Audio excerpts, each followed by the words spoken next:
გააქრე ეს პროდუქტები შენი მაცივრიდან და შენი ცხოვრებიდან. გახსოვდეს, რომ ამ ტიპის პროდუქტებს ეძახიან მეტაბოლიზმის მკვლელებს, მეტაბოლიზმ killer შეგიძლიათ დაგუგლო და ნახავ რასაც გულისხმობ. გაინტერესებს რაზე მაქვს საუბარი, გამოიწერე ჩემი არხი და ჩემს ვიდეოებს ბოლომდე უყურე. მაშ ასე პირველი, ეს არის ტრანსცხიმები, ანუ მაგალითად მარგარინი, მაგალითად რაფინირებული ზეთი, მაგალითად გამყარებული მცენარეული ცხიმები, პალმის ცხიმი და ასე შემდეგ.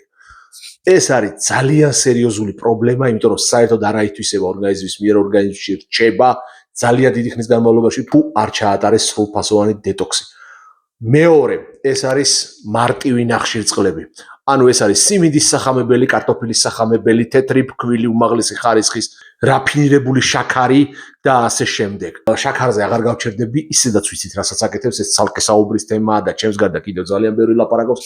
მესამე ტიპის პროდუქტი ეს არის გაყინული ხორცი და ნახევარფაბრიკატები, ცეხვები, სოსისები, გაყინული პელმენი, გაყინული ხინკალი, გაყინული ნებისმიერი სხვა რამ, რაც დიდი ხნით შენახვაზეა გათვლილი და სინამდვილეში უნდა იყოს მალფუჭებადი.